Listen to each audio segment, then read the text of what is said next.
não vejo mais vocês, não vejo o chat, não vejo nada, tá bom?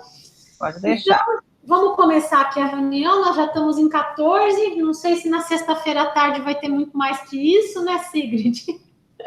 Mas eu acho que foi a situação de trocar o link de última hora, Fernanda. Tá. Então, olha só, meu nome, eu queria começar me apresentando, passo depois a palavra para minha colega Sigrid, que está aqui comigo hoje, né? Então, vou explicar para vocês, não sei se vocês já assistiram alguma dessas discussões de caso, alguma vez, se é a primeira vez de vocês, mas é assim, nós somos um grupo técnico de 17 pessoas que fomos convidados pelo Ministério da Saúde para ajudar a escrever um manual de manejo de gestantes com Covid e gestantes e puérperas com Covid. Esse manual a gente soltou em agosto, final de agosto para setembro do ano passado. E aí esse manual não foi tão divulgado como a gente gostaria, a gente produziu algumas aulas, videoaulas, junto com a OPAS desse manual. E aí a gente achou que nessa segunda onda a coisa estava pior e que a gente, então, uma ação a Karen está compartilhando o documento, tá? Com vocês aí. E nessa segunda onda, então, a gente achou que a gente estava fazendo algo a mais. E uma coisa que aqui, eu sou do estado de São Paulo, eu me chamo Fernanda Espadoto, eu sou médica do Hospital das Clínicas da Faculdade de Medicina da Universidade de São Paulo, eu sou coordenadora do ambulatório de alto risco daqui. Estou à frente dos casos graves de Covid desde março do ano passado, porque nós aqui somos referência do Estado, né, para os casos de Covid. Então, assim, nós fomos, eu e a Rossana, que estamos no grupo daqui do nosso serviço, a gente está enfrentando os casos de UTI desde então. Agora os casos de UTI estão em todos os lugares, né, inclusive aí com vocês. E a gente achou que esse modelo de discussão de caso era bem parecido com uma coisa que a gente estava fazendo aqui no estado de São Paulo, na Secretaria do Estado de Saúde, eu e a Rossana, desde março também, que a gente quis trazer esse modelo para poder aproximar as discussões, a gente trocar as experiências, tá? Então, assim, o nosso objetivo aqui é realmente a gente se ajudar, é a gente pegar no manejo, baseado à luz do que tem de literatura, do que se aprendeu até agora, como que a gente podia fazer. Não pode ser alguma, a gente quer ser o médico do dia seguinte, porque médico do dia seguinte é uma chatice, tá? Porque na hora que a gente está lá no aperto, é só a gente sabe o aperto que a gente está vivendo.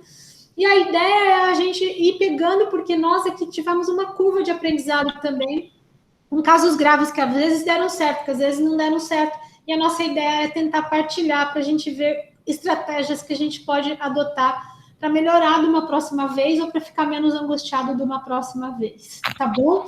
Então, é um prazer estar aqui com vocês e eu vou passar para a Sigrid. Sigrid é de Manaus, ela também já viveu o olho do furacão lá, agora está um pouco mais sossegado, né, Sigrid? É verdade. Bem, primeiro agradecer a todos que estão presentes aqui, agradecer a você, Ana, vai apresentar o caso. Fazer das minhas palavras a da Fernanda, na verdade, meu nome é Sigrid Cardoso, eu sou ginecologista, obstetra, sou professora da UFAM, professora adjunta, e nós entramos nesse grupo, um grupo maravilhoso, comandado pela professora Rosiane, professor Braga, e tem sido muito legal essas apresentações, muito legal essas aulas que a gente tem aprendido muito. Como a Fernanda falou, o objetivo aqui não é criticar o que foi feito, não é julgar o que foi feito, porque é muito fácil fazer isso quando o caso está em andamento ou já se passou e a gente no papel olhando aqui, vendo o que é melhor, o que foi bom, o que não foi bom. Então, é um aprendizado mútuo. A gente tem aprendido muito, a cada discussão dessa, a gente tem aprendido bastante, vendo as peculiaridades de cada local, as dificuldades que são muitas de todo mundo que está aqui. Então, assim, tem sido muito legal e eu espero que hoje também seja bastante proveitoso para todos nós aí, tá? Ana, vocês podem se apresentar e eu passo para você a apresentação?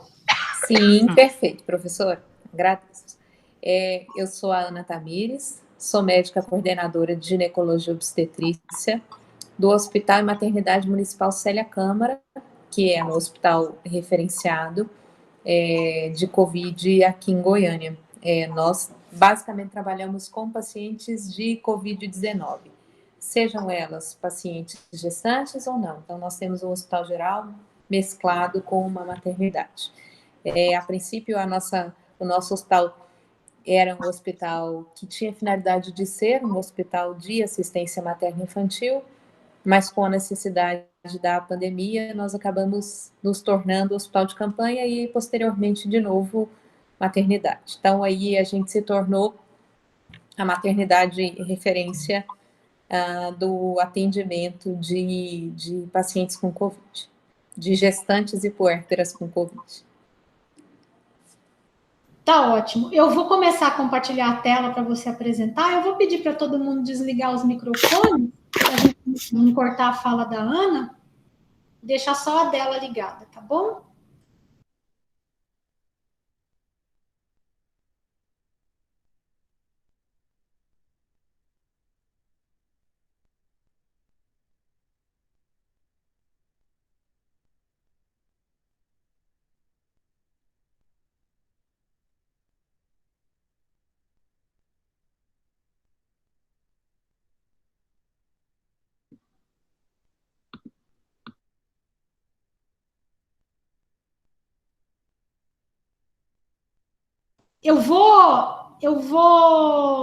Quando vocês virem, se tiver tudo ok, vocês me dão um ok, porque eu tenho que fechar meu microfone, senão eu atrapalho você, tá bom? Então, se aparecer o compartilhamento, você me avisa, tá bem? Tá bom, pode deixar que eu te falo, Fernanda. Perfeito.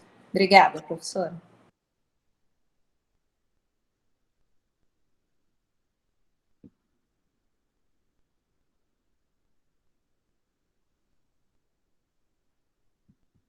Já está começando, Fernanda. Só tem que botar no modo apresentação. Era essa a minha dificuldade, não estava conseguindo colocar no modo apresentação. Você precisa desbloquear o iPad primeiro.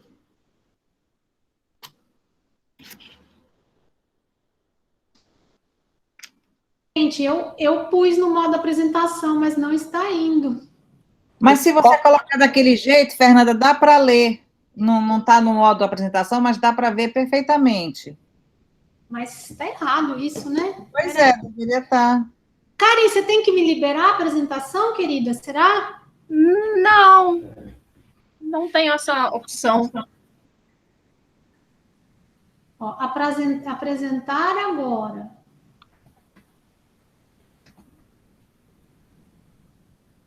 Deixa eu pôr aqui. Uma guia. Não. Esse erro já aconteceu outras vezes, aí a gente conseguiu passar sem o modo de apresentação, só aumenta a tela de apresentação. Eu vou fazer o seguinte, eu vou sair e entrar de novo, ver se deu certo da outra vez, professor Geraldo. Peraí, tá? Vou cair e já volto. Tá bem.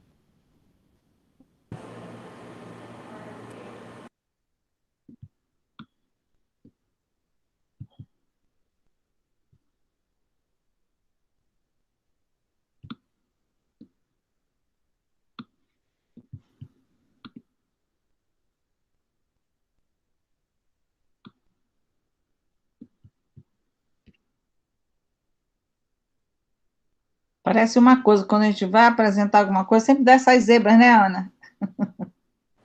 Olha, professor, e não foi falta de treinar isso antes, viu? Eu abri outro link, coloquei, mas... Acontece. Eu vou fazer assim, como eu estou numa sala bem silenciosa, eu vou deixar meu microfone aberto, que daí eu vou falando com vocês, tá bom? Se eu estiver atrapalhando, vocês me avisam, eu interrompo e volto tudo de novo. Tá bem.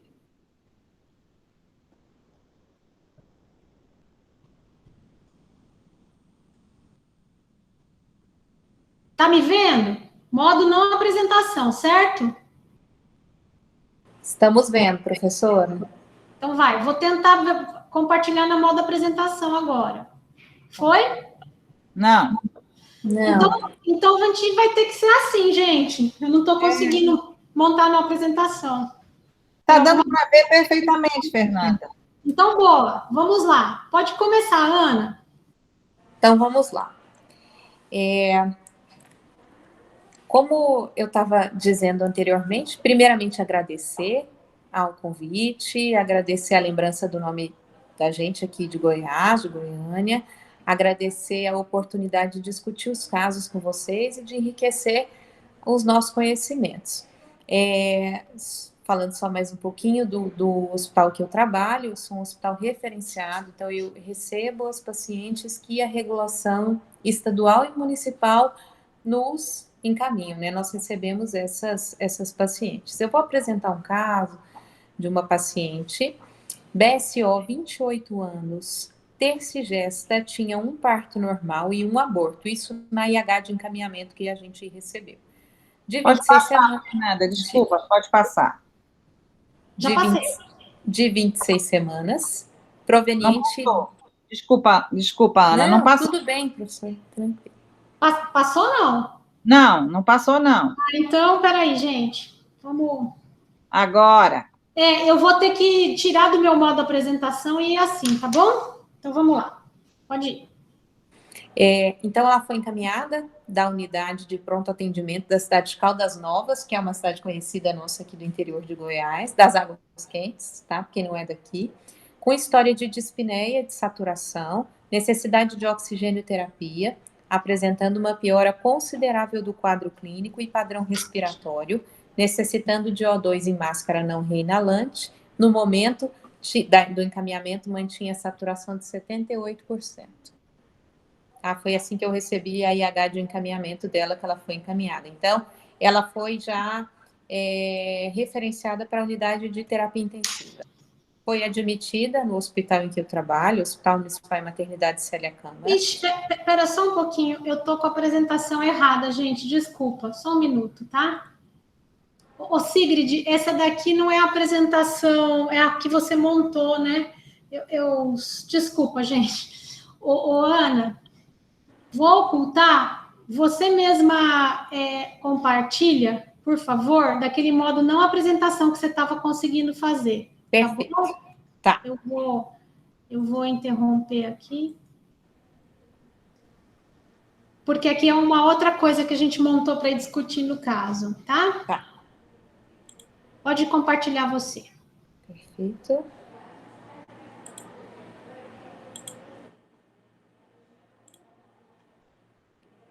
Foi?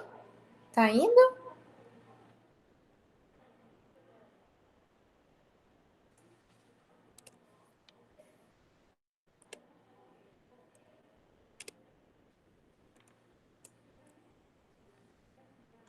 Vocês estão vendo a apresentação?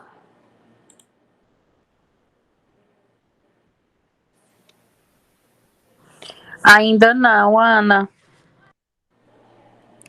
Ana, faz assim, ó, interrompe o compartilhamento, põe compartilhar uma janela. Uhum. Tá. E aí você compartilha a janela não da sua tela, mas a janela onde está o seu PowerPoint. Sim.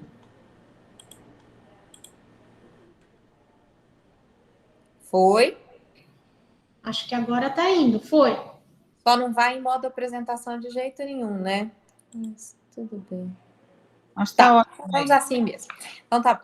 Ela foi admitida no Hospital da Maternidade Municipal Célia Câmara no dia 10/4, cerca de 1h da manhã. Foi encaminhada então de Caldas Novas. Ela foi encaminhada à unidade de terapia intensiva logo após a avaliação pela equipe da obstetrícia do plantão que estava lá, né? Imediatamente. Ela chegou, foi avaliada pela obstetrícia e foi encaminhada à unidade de terapia intensiva. Ai, meu Deus. Gente, que dificuldade. Oh, meu Deus. Então, de história patológica pregressa e obstétrica, né? Já falei que ela era uma tercigesta, com 27 semanas de idade gestacional calculada pela obstetrícia na hora da entrada, ultrassom tardio. Não tinha relatos de intercorrências na primeira gestação, a segunda foi aborto que não precisou de curetagem, não trouxe nenhum exame de pré-natal. O ultrassom utilizado para o cálculo da idade gestacional foi tardia, de segundo trimestre, não tinha história de alergias, nem de hipertensão, nem de diabetes, e de história familiar não tinha nada digno de nota. Admissão e UTI dela no mesmo dia, paciente gestante, né, com dispneia há 3 dias, história de RT-PCR positivo no dia 31/3. ou seja, ela foi admitida no dia 10, estava no 11º dia de sintoma. Estava usando o Elmit, o capacete de oxigênio, né, de alto fluxo, mantendo boa saturação ao uso do Elmit. Estava usando o Clavulin e claritromicina, que provavelmente ela já vem encaminhada com eles, né? De exame físico, tinha essa questão da ausculta respiratória, com murmúrio vesicular, devia ter algum ronco, algo de alterado, mas ela não conseguiu fazer a tomografia, porque quando ela entrou para fazer a tomografia, ela começou a tossir demais, tossir, precisou ser encaminhada de volta ao leito de terapia intensiva. Nós não conseguimos fazer a tomografia nela. A impressão clínica do médico intensivista foi que ela era grave, precisando de O2 em máscara, em Elmit, né? E de VNI intermitente, mantendo saturação limítrofe, estável hemodinamicamente. A conduta e o plano de ação era melhora do padrão respiratório e avaliação pela equipe multiprofissional de físio, fono, nutrição e enfermagem. Na evolução da obstetrícia do dia 11, não tinha nada digno de nota, não sei que ela se encontrava ansiosa, amedrontada, ambiente de terapia intensiva, dispneica, né? Mas da parte obstétrica, estava tudo bem, nós discutimos o caso com a coordenação da UTI, falamos já com eles da possibilidade de intubação, e diante da prematuridade do feto, decidiu-se a necessidade de intubação sem interrupção da gestação. Mas em caso de instabilidade materna, o fetal importante, né, realizaria-se a interrupção da gestação, e foi comunicado ao plantonista da obstetrícia sobre o caso, e estarmos toda a equipe a par, né. Só para falar um pouquinho, assim, a evolução da fisioterapia, que a fisioterapia é uma grande parceira nossa, a equipe multiprofissional é uma grande parceira no tratamento dessas pacientes com Covid-19, elas são importantíssimas para a gente, os componentes da equipe multi. A fono, a físio tem um papel, assim, muito especial, tem auxiliado muito a gente. Então, eu só fiz questão de colocar aqui que ela colocou como avaliação, a conduta dela, avaliação, monitorização cardiorrespiratória, a sedestação no leito, né, a recuperação fisioterápica no leito, VNI intermitente no período, orientações à tosse dirigida, posicionamento funcional, estímulo do decúbito lateral e vigilância respiratória. Ou seja, ela complementou e auxiliou muito aqui a nossa conduta. No dia 12, a paciente seguia em uso de VNI com FO2 a 70%, né, FO2 alto, né, cooperando com a terapia, mantendo SpO2 limítrofe, mesmo em uso de máscara de VNI. A hemodinâmica dela estava ok, né, diurese em fralda e dieta vioral, aceitando bem a dieta. Foi conversado com a paciente, que relatou o início dos sintomas, dessa vez no dia 27/3, exame positivo no dia 31, como está relatado na nossa admissão.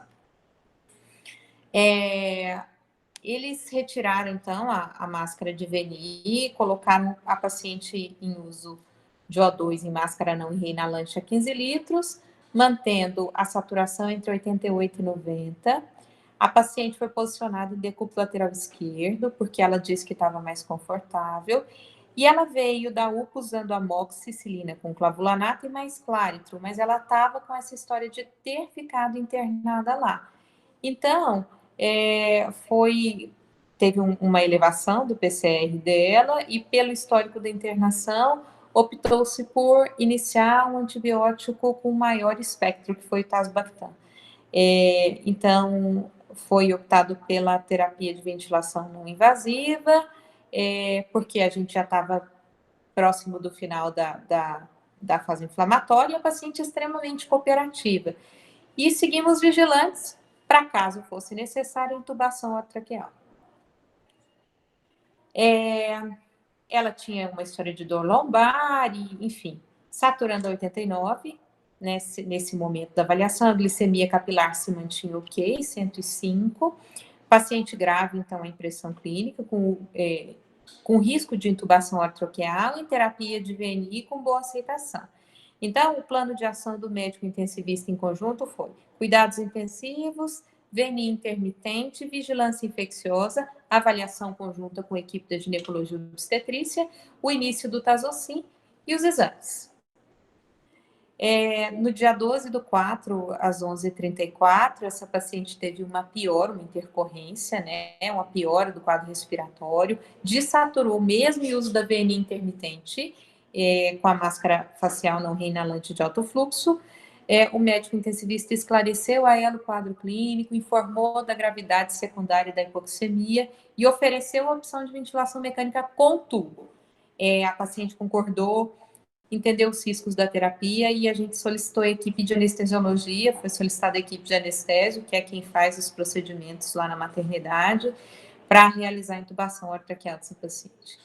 A intubação foi realizada sem intercorrências, a obstetrícia monitorou-a durante a intubação, que, como se fala no nosso manual do Ministério, que é tão completo, e também durante as nossas discussões já foi apontado várias vezes, que no momento da intubação é quando o paciente, quando a gente tem que ficar mais vigilante, né? Nós temos, assim, a necessidade de ficar monitorizando o BCF, porque a cesárea de emergência pode precisar ser feita ali na UTI mesmo.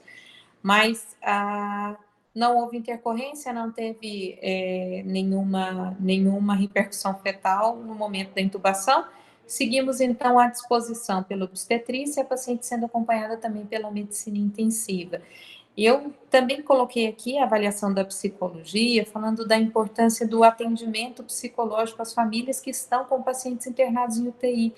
Fala desse acolhimento, então, assim, as psicólogas entram em contato, fazem videochamadas quando possível, explicam o caso, fazem um elo maior entre a equipe médica, a paciente e o familiar, que é aquele ambiente de terapia intensiva, que muitas vezes o familiar não tem acesso. Então, na tentativa de humanizar um pouquinho mais esse ambiente, a gente tenta manter a psicologia sempre nos auxiliando. Então, acho muito importante esse acompanhamento deles. A meta terapêutica da psicologia, então, foi promover o apoio emocional à família e favorecer o contato com a equipe.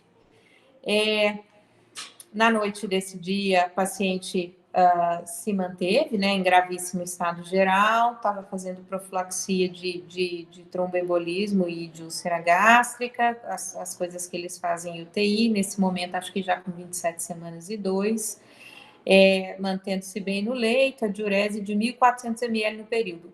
Por que a gente destaca a diurese? Vocês vão entender daqui a pouquinho no caso. O HGT, ela já estava começando a fazer hiperglicemia, né? Um sinal já de gravidade.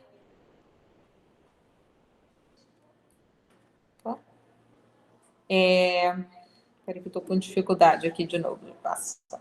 Oh, meu Deus. Travou aqui, gente. Vai caindo. No exame físico, a gente teve a impressão de novo de uma paciente grave, gravíssima, com risco de prona e de parto prematuro. Os nossos intensivistas já estão pronando as pacientes, assim, sem muito problema, mesmo as gestantes, e ela está com 27 semaninhas, então não foi muito difícil essa questão da pronação, mantendo sempre os coxins e as proteções. Mantiveram o Tazocin, e foi solicitada novamente rotina laboratorial. A meta terapêutica era a melhora do padrão respiratório, a melhora hemodinâmica e a resolução do quadro obstétrico. Lembrando que aqui ela já estava com droga vasoativa. No dia 14, pela obstetrícia, foi solicitada uma avaliação cerca de 4 e pouca da manhã.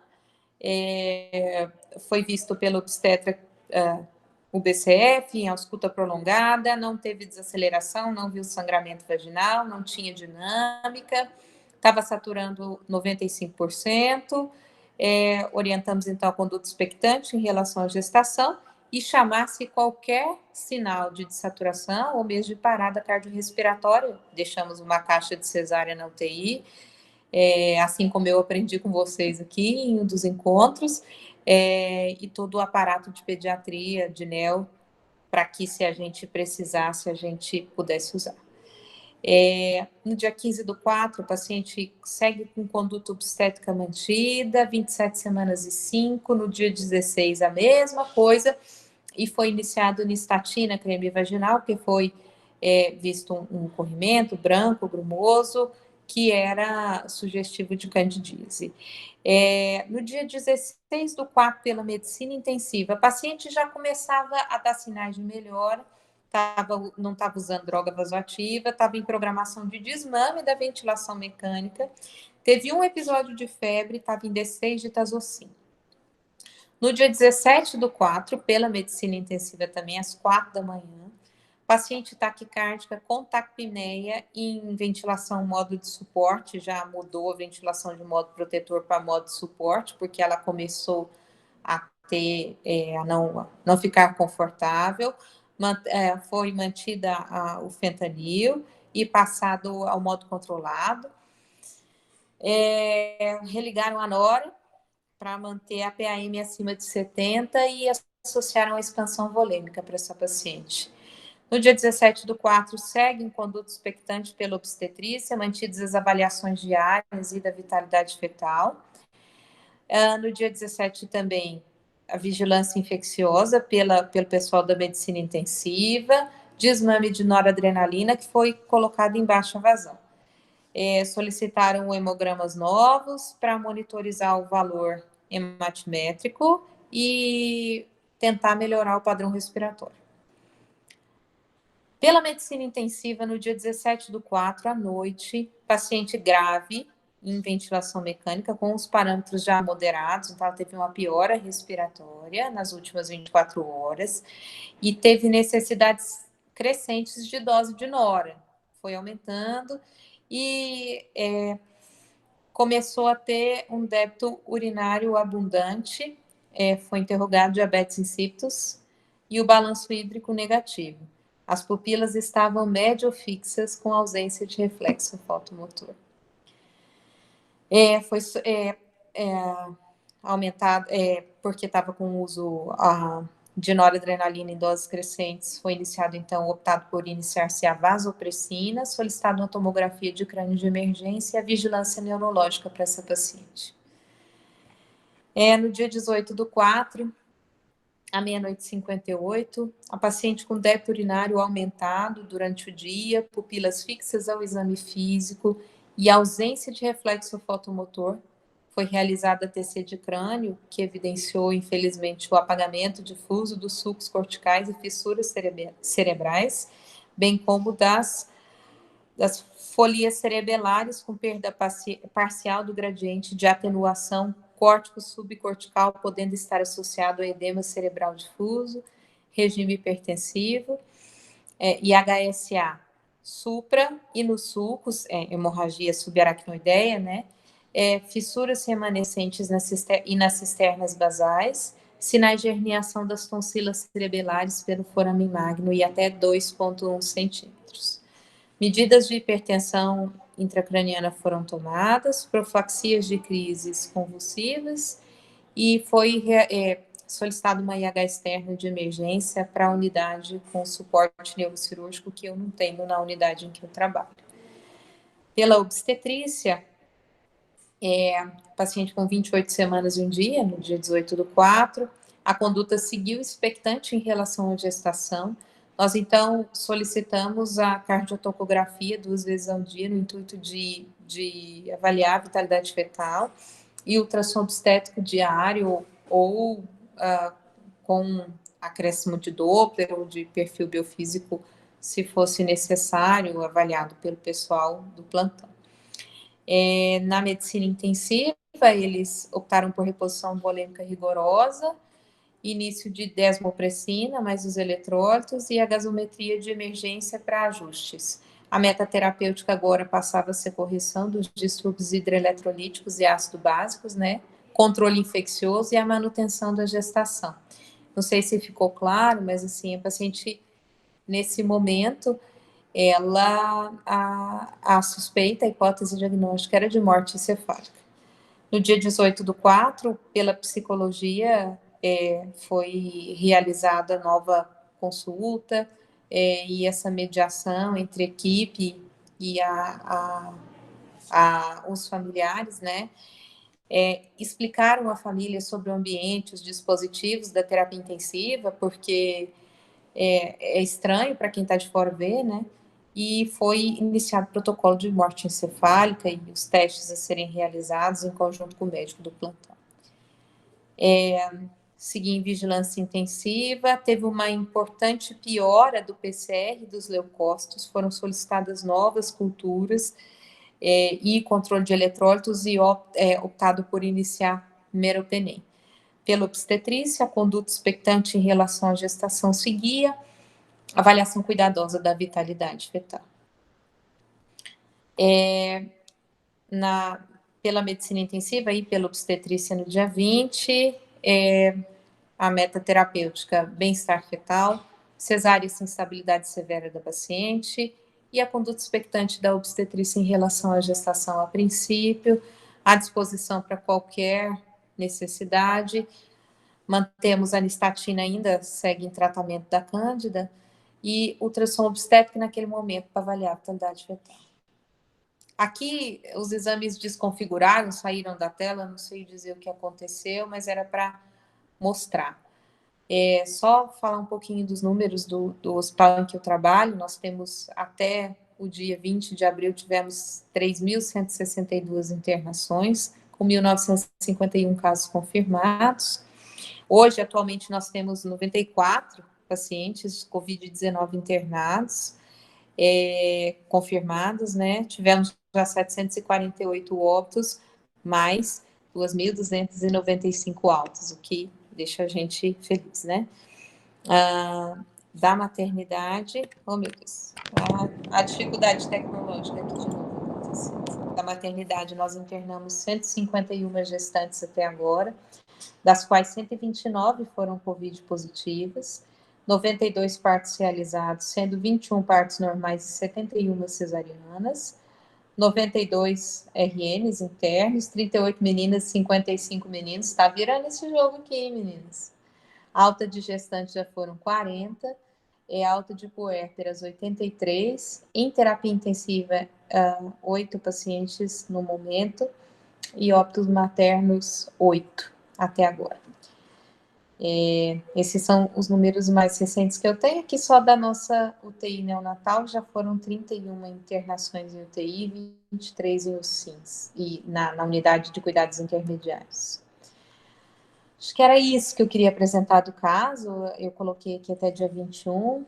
No dia 22, ela seguiu com a conduta expectante da parte obstétrica, seguiu acompanhando.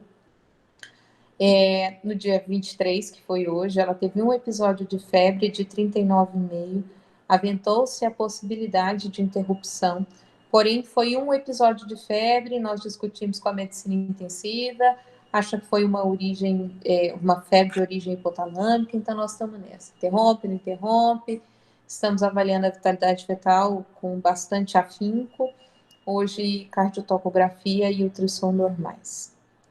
Acho que é isso que eu tinha que falar. Muito bem, Ana. Parabéns pela resiliência aí no serviço. Deixa eu fazer uma pergunta. Os testes de morte encefálica confirmaram a morte? Confirmaram, doutora. Confirmaram a morte, infelizmente. Não, é porque nós tivemos um caso aqui que foi o mais emblemático para a gente, né? A moça teve, só para vocês saberem, vou contar rapidamente. Ela teve em outro hospital uma emese gravídica e provavelmente por reposição inadequada de sódio, ela fez uma mielose contínua. Aí ela evoluiu com uma intubação, pegou Covid na UTI em outro hospital e veio para cá em abril do ano passado. E chegou um momento que a gente desconfiou em morte encefálica, mas não conseguimos fechar e tal. Só sei que assim, nós fizemos o parto dela, ela chegou aqui com 16 semanas, nós fizemos o parto dela com 33 para 34 semanas, quando ela entrou em trabalho de parto na UTI, tá? E aí, ela inadvertidamente depois, não era uma lesão encefálica definitiva, mas ela ficou absolutamente sem função neurológica preservada, né? Teve que fazer uma uma traqueostomia, não era responsível, como se fosse um coma vigil, e depois do parto ela melhorou. Teve alta para uma enfermaria, mas com cuidados de aspiração em traqueostomia e tudo mais. Fez uma complicação na enfermaria com uma rolha de secreção e teve uma apneia e morreu na enfermaria depois, né? Então, mas assim, realmente tinha uma lesão neurológica não reversível. Era uma paciente que ia inspirar cuidados paliativos em casa, né? Então, o quanto que vocês vão segurar é o quanto der, tá? Porque nós já tivemos um caso assim e foi o que a gente tem de experiência nesses casos, é que acaba acontecendo alguma coisa. A natureza libera prostaglandina local, entra em trabalho de parto, alguma coisa acontece e é isso que vocês vão ter que vigiar o momento de interagir e fazer o parto, tá? Porque é para isso que tá essa vigilância. Sigrid, você quer separar, projetar aqueles slides que você... Só os não completo com a apresentação dela, só os nossos, para a gente... Eu queria chamar a atenção a alguns pontos. Tá bem. A gente discutir um a um, assim, a cronologia, porque eu acho que, assim, vocês estão fazendo o possível, tá?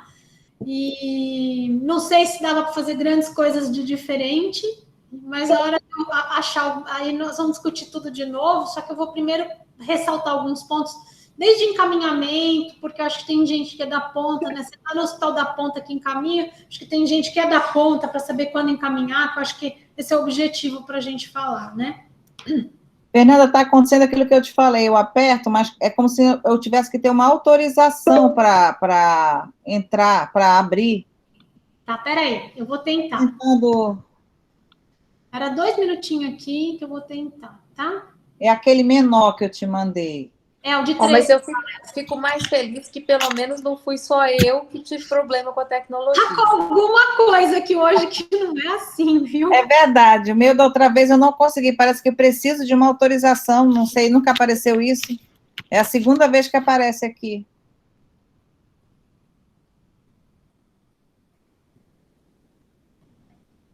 Mas enquanto a Fernanda abre, Ana, assim, eu achei bem interessante, nós tivemos também um caso, uma paciente com 24 semanas, que teve morte cerebral, e nós aguentamos, ficou em torno de 34 semanas, ela realmente entrou em trabalho de parto. Então, acho que o importante é isso mesmo, ficar fazendo a vigilância, né, a vitalidade desse bebê e aguentar o que der.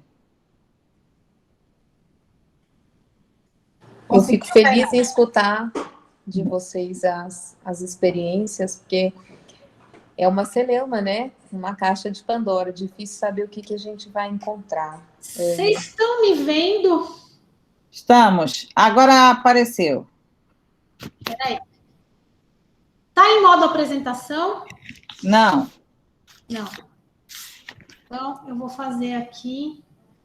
Eu só fico feliz, Ana, porque se a Fernanda não está conseguindo, a gente pode ficar tranquila que a gente não conseguiu, porque é problema mesmo. Tá dando algum pau aqui, gente, mas vamos lá. Eu quero só ressaltar algumas questões para vocês, tá? Então, aqui todo mundo conhece essa evolução. Essa é a evolução dos estágios, né, da replicação do COVID. Então, até o 7º dia, a gente tem a resposta viral ou de replicação viral. Do 7º ao 10º dia, a gente tem a fase pulmonar, até por volta do 8º, 9º, sem hipóxia, podendo acontecer hipóxia do 9º dia em diante, e do 10º ao 14º dia, 10º dia em diante, começa a fase inflamatória da doença, né, que ela tem um agravo respiratório. Bom, porque o órgão principal acometido nessa doença pode acometer rim, pode acometer miocárdio, pode acometer cérebro, mas o órgão preferencial é pulmão. A única coisa que na variante P1, e agora 80% dos casos todos no Brasil são da P1 e da variante da África do Sul, aqui no estado de São Paulo temos as duas, essa piora respiratória às vezes está se dando um pouquinho mais para frente, como é o caso aqui do caso que a Ana trouxe, tá? Então, você vê que a paciente estava no 13º dia do início dos sintomas, do 10º que ela começou com dispneia, e ela chegou no 13º para eles, né? E corrobora que deve ser o 13º mesmo, porque no dia 31 ela já tinha um teste de PCR positivo. Porque provavelmente o dia 31 não é o primeiro dia, porque o PCR tem melhor positividade entre o terceiro e o sétimo dia. Ainda, apesar da doença ter uma piora maior, a gente vê até dias um pouquinho mais subsequentes, essa é uma das coisas que nós vamos mudar no nosso manual, que a gente vai recomendar que a vigilância dessas pacientes gestantes, que são grupo de risco, vão até 14 dias. Apesar disso, a janela imunológica melhor para fazer o PCR é do terceiro ao sétimo dia. O teste de antígeno, que em alguns lugares está chegando, talvez chegue pelo Ministério, também é do terceiro ao sétimo dia, tá? Então, o que a gente quer dizer? A paciente pode piorar, tá? Então, vocês que estão com a paciente lá na ponta, ela começou com desconforto respiratório antes do sétimo dia de doença, ou no 10º, essa janela do 5º até o 14º, vocês têm que vigiar a paciente. Se vocês não vão internar porque ela tem um quadro leve, eu já vou mostrar as diferenças entre quadros, vocês têm que, pelo menos, fazer um telemonitoramento dessa paciente. Ligações para quem estiver na ponta, para ver se ela não está piorando. Se não tem perna para fazer as ligações, marca uma reavaliação para a paciente periódica a cada 2, 3 dias, porque elas podem piorar. Tá? Até aqui você quer falar alguma coisa, Sigrid? Sim, o que eu achei aqui interessante na história, Fernanda, é assim, ela, na verdade, iniciou os sintomas no dia 27 de março, né? Ou seja, ela, quando foi transferida, ela estava em torno de 15 dias já de doença, do início dos sintomas, na verdade. E parece-me ela ter ficado nessa UPA de Caldas Novas aí por esse período todo, né? E a gente sabe assim, a UPA, a paciente está grave, se não tem condição, o que a gente recomenda, isso inclusive está no nosso manual. Esses critérios têm que ser importantes porque ela tem que ser transferida logo para um local de alta complexidade, de melhor atendimento para essa paciente. Porque a grávida, como você falou, ela piora muito rapidamente. E nessa P1, a gente tem observado essa piora mesmo, né? E acrescentar que, na verdade, quando a gente faz a recomendação dessa transferência, o ideal, a gente sabe que existem dificuldades, mas o ideal, às vezes a dificuldade acontece porque tem que esperar regulação, esperar leito, etc. E o ideal é que seja feita essa transferência, uma conversa entre um hospital e o outro, para que evite isso. A paciente tem que levar a história clínica dela completa para avaliar se está ok ou não, cartão de pré-natal, porque nessa paciente nem o cartão de pré-natal ela tinha, quer dizer, vocês receberam ela lá sem informações nenhuma. Então, isso começou quando? A paciente estava internada, a paciente foi procurar o serviço de atendimento, ou seja, me parece terem ficado com muito tempo com essa paciente, o grau de piora progressivo, esperando para que fizesse a transferência dela, né? E assim, o ideal, e que eu saiba, eu acho que de Caldas Novas para Goiânia deve ser mais ou menos umas 2 horas, né, Ana? Sim, mais ou menos umas 2 horas. Pois é, então, sim, a gente sempre recomenda que o ideal é que a paciente, enquanto estiver recebendo oxigênio, que ela já seja transferida. E dependendo do local, dependendo do tempo de demora, ela tem que ser transferida logo, porque senão realmente ela vai começar a piorar o quadro e chegar como ela chegou lá com vocês, num quadro já grave, que a Fernanda vai passar aí para vocês verem, né? Então, acho que é um dado importante essa referência, essa contrarreferência, porque muitas vezes a complicação começa daí. Ou seja, quando ela é transportada de uma maneira como foi transportada, com um tempo maior, com a complicação seja mais grave, ela perde algum momento do tratamento dela, perde uma chance até chegar aí no local onde vocês estavam. Eu ia falar isso quando eu fosse comentar aqui como ela chegou, mas a Sigrid já adiantou o que eu ia falar.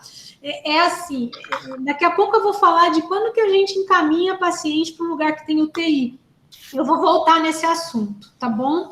Então, olha só. Então, o que eu falei, a janela de oportunidade, o melhor exame ainda é o PCR, a gente tem entre o terceiro e o sétimo dia para fazer, tá, gente? Depois, as sorologias começam a ficar positivas, mais positivas depois do 14º, com todos os problemas, os testes imunológicos, eles têm muito mais problemas do que o RT-PCR, ainda, com todos os problemas que a gente tem do RT-PCR, ele ainda é um exame mais de escolha, tá? Então, lembrar que o teste imunológico de antígeno, o teste rápido, só vai dar positivo, de fato, ser confiável, ser positivo depois do 14º dia, tá? E agora nós estamos entrando em outra fase, né, gente? Que nós estamos entrando na fase das reinfecções. Então, um teste imunológico positivo pode ser uma memória imunológica, porque tem gente se reinfectando.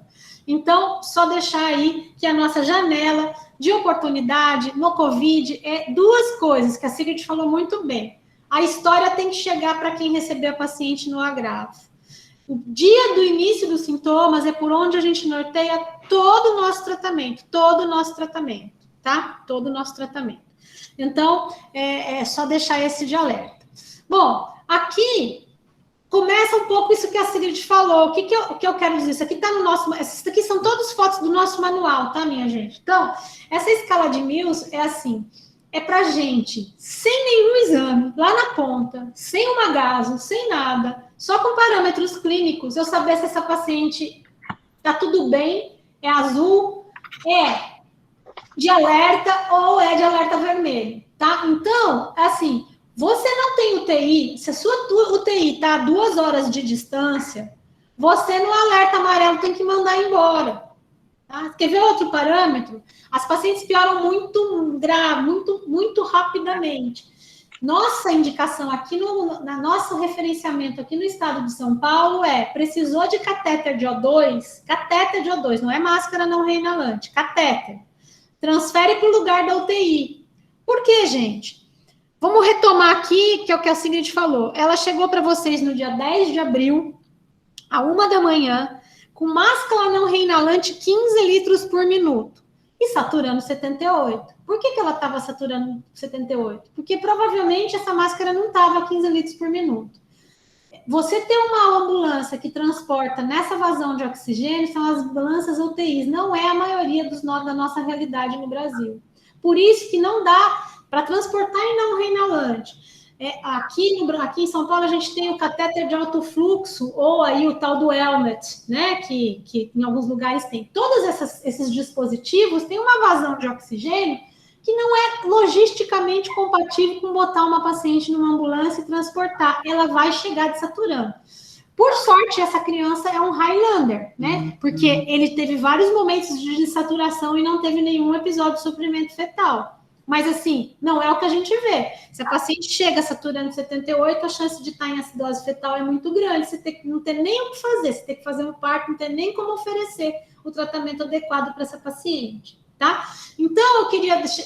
Essa escala não serve só para o COVID. Essa aqui é uma escala de score de risco modificado obstétrico para a gente ter lá ela colada no serviço, para hipertensão arterial, para hemorragia pós-parto, para todo o resto ela serve. Então, vamos passar para o próximo. A paciente, quadro clínico, tá? Estágio, gestante puerperiana classificada como grave, tá? Que está na hiperinflamação, saturando menos que 95, então precisou de oxigênio, já é grave. Frequência respiratória de 30 e PaO2, a relação PaO2-FiO2, que a gente vê pela gaso, menor que 300. Então, essa paciente é grave, ela precisa ser internada. Se você não tem UTI, é para levar em UTI, tá? Porque ela vai deteriorar, tá? O catéter de O2, a gente vai até 5 litros por minuto, 5, 6 litros. Não resolveu, não atingiu o parâmetro de saturação de 95 ou mais. Frequência respiratória menor que 24, que é a normalização. Outra coisa, PCO2, que a gente não dá importância, PCO2 acima de 45, tá? Que a gente vê na gaso, o feto tem PCO2, que essa mãe está com PCO2 acima de 45, chega o feto na placenta, ele não consegue fazer troca de PCO2 para a placenta, ele fica com PCO2 para ele faz acidemia fetal, por hipercapemia, tá? E a PaO2 na gaso, que em nenhum momento aí vocês me deram tanto os parâmetros da gaso, entre 70 e 75. Então, esses são parâmetros de grávida, que é muito aquém do parâmetro do não gestante. Eles toleram PCO2 em não gestante até 60 em UTI. Eles toleram a saturação até 90, 92. Para gestante... Não é só para o feto, gente. Para a gestante também, ela vai ficar... O que acontece com a gestante? Ela é uma paciente rígida e jovem, tá? Só que ela tem uma adaptação cardiovascular no segundo e terceiro trimestre, que ela tá com... Desculpa o termo que eu vou usar. Um pé na barca, outro pé na casca de banana. Se ela ficar em uma hipoxemia que se tolera na não gestante, tá? E se você comparar mulheres da mesma idade, nas mesmas condições, elas toleram uma hipoxemia maior do que a gestante deteriora função cardíaca e função encefálica, como infelizmente aconteceu na paciente de vocês, tá? Então, a gente... E assim, o que eu quero dizer com a minha fala? É muito difícil a nossa interface com o intensivista, tá? Mas o nosso intuito aqui nas reuniões com vocês é dar elementos para vocês chegarem lá brigando com o intensivista. Não, isso não tá bom. Assim, em última análise, em alguns casos aqui, fomos nós que indicamos a intubação, tá? Porque, assim, eles esticam a corda da gestante, a gestante não tem essa corda, o elástico não é tão elástico assim, do ponto de vista cardiovascular, principalmente no segundo trimestre e no terceiro trimestre, tá? Bom, vou parar aqui, Ingrid, antes de eu falar de tratamento, Sigrid, você quer fazer algum comentário, por favor? Eu acho que é interessante deixar muito claro que é muito importante a presença do obstetra na UTI. Hoje a gente tem sentido isso porque, às vezes, por exemplo, para a gente, a saturação na grávida tem que estar maior ou igual a 95. E acaba que não são esses os parâmetros que acabam sendo usados. E as dificuldades começam a acontecer, a taquipneia da paciente, essa alteração do PCO2, e a gente acaba nem dando muita bola, eles acabam não dando muita bola para uma situação dessa. E a gente sabe que quando a paciente já está com aquela taquipneia dela, a gente já tem a ideia de que realmente esse PCO2, com certeza, deve estar alterado e que é uma maneira que ela tem para tentar eliminar aquele CO2 para evitar o sofrimento fetal. Então, acho que isso é um dado muito importante, que hoje a gente tenha os obstetras juntos lá na UTI para ajudar a paciente. Bom, aqui, né, vamos falar um pouquinho do que a gente entra nessa paciente grave, né?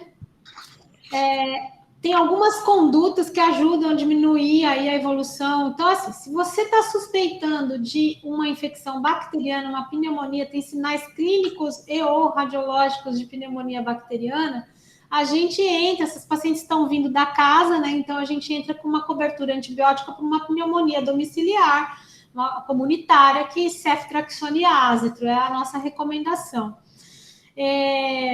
Na verdade, vocês não conseguiram fazer a imagem porque ela piorou aí no hospital de vocês. Isso também tem sido frequente, viu, Ana? A gente recebe o paciente, às vezes, tão grave, que só para UTI a gente não consegue fazer a toma, às vezes, tá? Então, estamos juntos nisso também, e a gente perde um pouco do parâmetro dessa tomografia, que também nos dá um norte, baseado no dias de sintoma e o que é achado da tomografia em relação ao vidro fosco, o que vem por aí, né? Porque você pega as pacientes com mais de 50% de vidro fosco, com certeza aqui na primeira análise da primeira corte que nós tivemos, na primeira onda, nós fizemos uma corte de observação, vidro fosco com mais de 50%, aumentou o risco de internação em UTI em um odds de 6 aqui pra gente, tá? Então, uma coisa que eu queria deixar claro é que, assim, a gente tem que ter ideia de que tem infecção bacteriana, gente, senão a gente vai queimar esses antibióticos tudo. Então, o melhor dos mundos é ter imagem de condensação. O que a gente viu também, aqui nós também tratamos de pacientes em UTI. Agora nós estamos com uma UTI só gestante, mas a gente acabou acompanhando, porque as nossas gestantes estavam em UTIs na primeira onda, que não eram só de gestantes. Agora eu tenho uma UTI só de gestante, 12 leitos só para mim.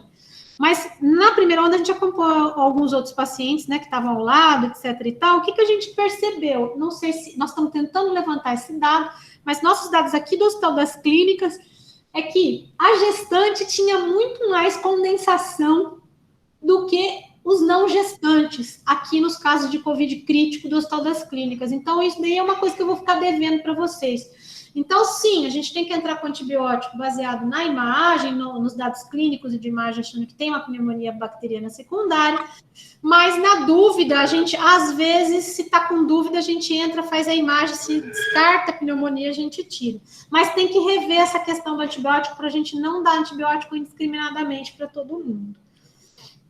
A heparina. Gente, paciente grave que internou, a heparina profilática melhora, ela é um anti-inflamatório, ela vai melhorar a fase inflamatória da doença. Não sei se essa paciente estava com heparina, estava, que eu perdi esse dado, Ana. Tava com heparina desde a internação. Não sei se ela estava lá em Caldas Novas, porque como a professora falou, a professora Sigrid, os casos vêm muito incompletos, doutor, isso é realmente algo para a gente pensar. Os encaminhamentos vêm sem documentação, vem o que a paciente, não vem o que a paciente fez no interior, a gente vai descobrindo aos pedaços e vai anotando aos pedaços, então é realmente algo que já deixa um tratamento que é difícil, pior ainda, né? Mas ela estava com heparina, sim. A gente tem buscado fazer heparina. Você sabe que aqui, o que tem acontecido é que a gente é como você, a gente recebe depois de ter sido internada em algum outro lugar de menor complexidade, né? E assim, a paciente leva o cartão do pré-natal, viu, Sigrid? E aí o pessoal com medo do Covid bota as coisas tudo num plastiquinho e manda a família levar embora para casa. E a gente fica sem informação nenhuma. É uma coisa louca, entendeu? Então, por favor, gente, quem tiver na ponta, o cartão do pré-natal segue a gestante para onde ela for. Senão a gente fica doido, viu? Agora, Ana, eu queria te fazer uma pergunta. Você colocou lá que dentre as comorbidades ela era obesa. Ela tinha quantos quilos? Você tem essa informação? Por que eu estou te perguntando isso? Porque a gente, quando fez a colocação da heparina, nós preferimos colocar com relação ao peso. E eu vi que ela estava usando heparina de 40 miligramas de 12 em 12 horas. Não sei se era isso mesmo, se era com relação ao peso. Eu acho o IMC dela... Na UTI a gente progride um pouquinho, né, para a dose intermediária de 1 miligrama por quilo dia, será que não? Eu acho que pode ter sido isso, e o IMC dela era um IMC de 30,8. Acho que peso pré-gestacional de 73 quilos e o atual de 80. Eu acho que a UTI, como ela já estava precisando de um suporte de O2 um pouquinho maior, Sigrid, eu acho que eles ampliaram aí a anticoagulação para 80, tá? E, na verdade, se a paciente intuba, a gente progride para 80 miligramas mesmo, para melhorar aí a dinâmica da profilaxia do TEV. E a gente só progride. Na verdade, perguntei porque eu acho que foi antes dela entrar, acho que ela chegou com essa dosagem de heparina. Foi essa a minha preocupação, que ela já tinha chegado. Ela chegou para a UTI, né? Antes dela de ir para a UTI, foi isso que eu entendi, por isso que eu perguntei, porque estava dentro daquele quadro que a paciente era obesa e estava com essa dosagem, antes da UTI. Pelo menos assim eu entendi na história, foi por isso que eu perguntei. Mas é que acho que a Ana já recebeu a paciente para uma vaga de UTI, né? Então, porque ela já veio com máscara não reinalante, é isso, Ana, que eu entendi? Sim, já recebi ela como solicitação de vaga de UTI. Isso mesmo. E aí vocês introduziram... Ela não veio com heparina, né? Não veio de lá com heparina, não. Não veio de lá com heparina. A gente iniciou a heparina assim que ela chegou no serviço. Que é nosso protocolo. Internou paciente com síndrome de SRAG, né, gente, da heparina profilática. Quando é que a gente progride para a heparina nessa dose intermediária que a Ana falou? Que foi quando você vai para uma ventilação mecânica, com certeza, se a paciente vai para diálise, né, hemodiálise em UTI, tá? E a gente progride para uma anticoagulação terapêutica, a paciente que a gente faz um diagnóstico de um tromboembolismo venoso diagnosticado, ou a paciente nos lugares onde tem a circulação extracorpórea, a ECMO, essas pacientes em ECMO têm que anticoagular pleno também, tá? Então, no mais, heparina profilática, quando você internou a paciente lá no catéterzinho de O2 heparina, gente, já tem que dar heparina, tá? Agora, por favor, não me deem heparina para paciente que é um quadro leve que vocês mandaram para casa. O risco hemorrágico não compensa, tá? Porque o paciente leve, como o nome diz, ela não precisa de nada, ela precisa de chá de vó, como diz a professora Rossano. Ela precisa de chá, cama, cuidado e monitoramento para ver se ela não vai evoluir para uma forma grave, tá bom? Bom, corticoterapia, gente. Paciente precisou de oxigênio. Tem 2 tipos de corticoterapia. Tem a corticoterapia para resolução do parto, né, para maturação pulmonar, e a corticoterapia para o COVID.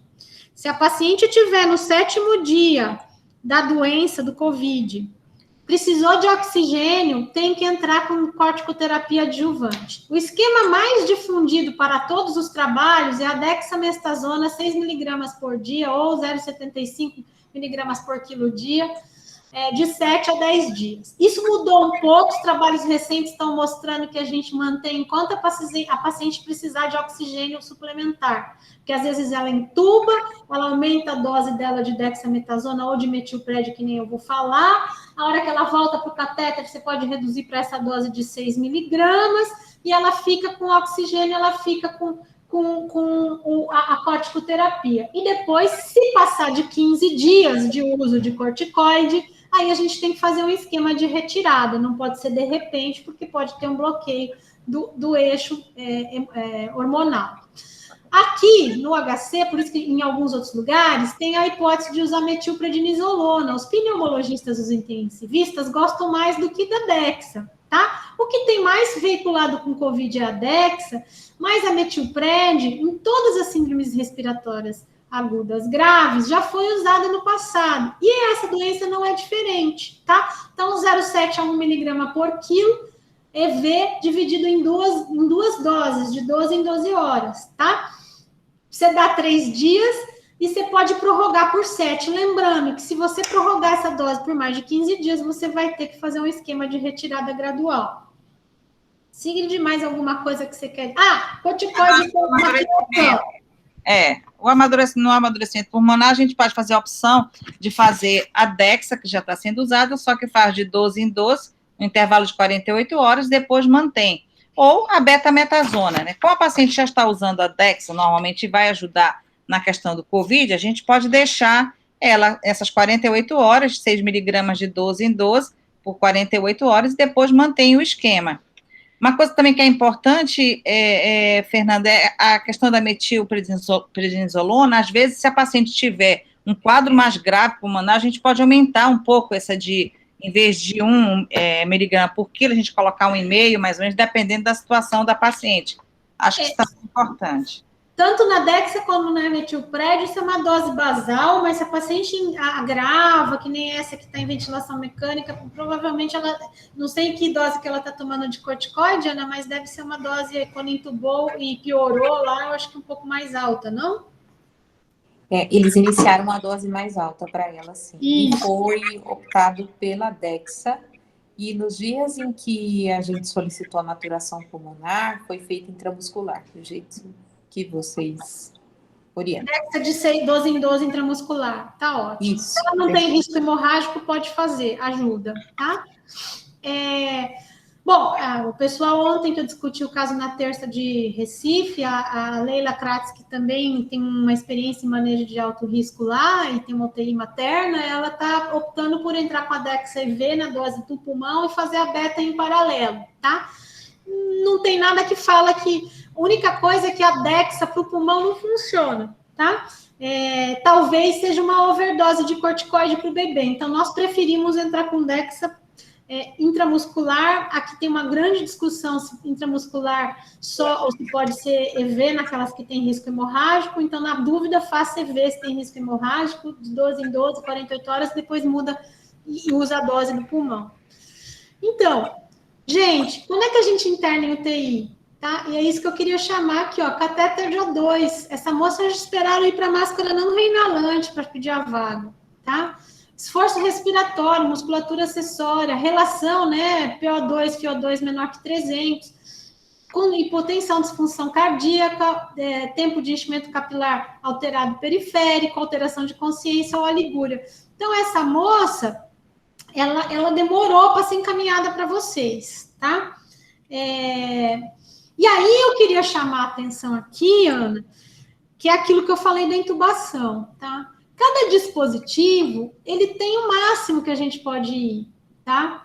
Então, assim, ó, eu vou em catéter de nasal de O2 até 6 litros por minuto, gente. Se não tiver garantindo os parâmetros na gestante de 95%, frequência respiratória menor que 25%, PCO2 menor que 45%, PaO2 na gaso entre 70 e 75%, eu vou para o próximo dispositivo, máscara de Ventura ou máscara não reinalante. Gente, ela ficou, máscara de Venturi não reinalante, você vai no máximo até 50%, 60% de FiO2. Não adianta 70%, que nem ficou lá insistindo para não entubar, tá? Ela ficou 1 dia e meio para o intensivista. Eles têm dó, eles têm medo, eles têm angústia de entubar grávida, tá? Eles têm angústia de entubar sem a gente fazer o parto. E a gente tem que estar lá dando suporte para eles, passar a mão na cabeça do intensivista e falar entuba, tá? Aqui, na máscara não reinalante, ela já estava com 15 litros por minuto, ela passou 1 dia e meio com FiO2 de 70% nessa não reinalante. E ela nunca baixou a frequência respiratória dela de 30 a 32, ela ficou 1 dia e meio assim. Eu não sei se vocês têm catéter de alto fluxo aí, vocês têm, Ana? Tem o Elmet. A gente tem É alguns... a mesma coisa, o Elmet funciona do mesmo jeito, você dá O2 em grande quantidade. E aí, aqui a gente tem o catéter de alto fluxo, o Elmet eu tenho pouca experiência, mas eu sei que vai até 60 litros por minuto também, mais ou menos isso. A gente tem 2 fabricantes de catéter nasal de alto fluxo, 40, um vai no máximo até 40, o outro vai no máximo até 70, por isso que está aqui a capacidade máxima, tá? Você chegou nisso, não garantiu os parâmetros, ou eu tento a VNI, então aí a opção foi fazer VNI intermitente com máscara de Venturi, em alguns casos a gente segura, mas não estava nitidamente segurando ela. Então, não conseguiu, gente, não conseguiu, é intubação. Por mais que doa o coração, por mais que a gente angustie, eu gostei muito do que eu ouvi que você falou, Ana, que quando vai entubar a gente está do lado, a gente prepara a mesa de cesárea, se a cesárea vai ser na UTI ou não. Se eu decidir não fazer o parto, vai entubar na UTI, eu tenho que estar pronta para fazer o parto, porque por mais que antes de entubar a gente dê uma hiperventilação com FiO2 de 100%, essas pacientes desaturam no momento da intubação, podendo chegar até 45%, 60% de saturação. O feto nem sempre volta, ele às vezes faz uma acidemia que ele dura a voltar. Primeira coisa que um feto responde na hipoxemia materna é taquicardia fetal. Se não reverte, ele faz acidemia e aí ele vai para uma bradicardia fetal e que nem sempre é tão fácil de sair assim. E aí sim, o obstetra, o neonatologista, todo mundo tem que deixar, não só a caixa de cesárea. Você vê uma coisa que não tem na UTI? Não tem ocitocina na UTI. A gente tem que deixar ocitocina lá junto com a caixa. A gente tem que deixar tudo que a gente vai precisar para atender um parto de emergência, uma cesárea de emergência, tá? Então, adorei te ouvir falar que a gente vai pondo essa cultura nas UTIs por aí. A primeira vez que a gente faz isso, o intensivista olha assim, acha que a gente está doido, né? Mas depois todo mundo acostuma. Tô certo ou tô errado? Certa, professora. A resistência foi grande no início. Eles falavam assim, por que você quer que deixe a caixa de cesárea aqui? Nunca vai acontecer, o centro cirúrgico é ali. Deixa a caixa de cesárea aqui, por favor, que eu aprendi na discussão do Ministério da Saúde, que é para a gente deixar a caixa de cesárea aqui. Olha, lá na UTI nossa, a gente está deixando a caixa, o bercinho aquecido, o foco cirúrgico auxiliar, a caixa, os campos, a ocitocina e o misoprostol, porque essas coisas não tem ar. Então, mas, bom, aí é o obstetra falando. Bom, então, Sigrid, você quer comentar um pouco sobre essa questão aqui? Não, eu acho que é só a gente lembrar que existe aquela hipóxia feliz. Eu acho que, na verdade, além da preocupação de fazer na intubação na grávida, acaba se iludindo um pouco com essa situação, que a paciente ela não reclama muito, ela não está tão apresentando uma situação maior. Então, a gente acaba achando que ela está achando que está bem, a saturação está caindo. Essa paciente ficou sempre nessa queda. Acho que realmente houve uma demora para decidir, certamente pelos intensivistas, a intubação dessa paciente. E é um dado importante. Bom, aqui, né, do ponto de vista, o que a gente faz de vigilância fetal, né, a gente monitora, né, esses pacientes em suporte de O2, a gente monitora com perfil biofísico fetal todo dia, tá? Todo dia, e se o perfil não foi bom, a gente repete, se a cardiotóxico não for tranquilizador, a gente repete. Às vezes a gente tem um pouquinho de dificuldade em fetos limítrofes, como é essa, que é de 28 semanas, porque é uma cardiotóxico que nem sempre, se você não tem a cardiotóxico computadorizada, você consegue, às vezes, dar melhores informações com a computadorizada. E outra, né, se a paciente tem uma sedação maior, que nem essa, acabou sedando um pouco mais, porque ela tem um comprometimento neurológico, então ela está com mais droga vasoativa, às vezes isso interfere aí no nosso resultado de cardiotóxico e de perfil. Tônus não mexe, gente, é muito difícil a sedação, o bloqueio muscular, o rocurônio ele passa, mas não passa tanto, o cisatracúrio passa menos, tá? Então é muito difícil a gente ter um bloqueio uma alteração de tônus. Mas às vezes movimento corpóreo a gente tem, mas movimento respiratório tem que ter paciência para ver respirar, porque é o nosso melhor parâmetro. Essas pacientes não têm uma alteração de Doppler tão frequente. Eu não sei se você tem Doppler aí, Ana. Nós temos aqui as pacientes que nós tivemos alteração de Doppler dessas críticas entubadas no Hospital das Clínicas foram pacientes que tinham alguma patologia concomitante que aumentava o risco de trombose placentária, porque a alteração de Doppler é um trombo placentário, é uma alteração placentária.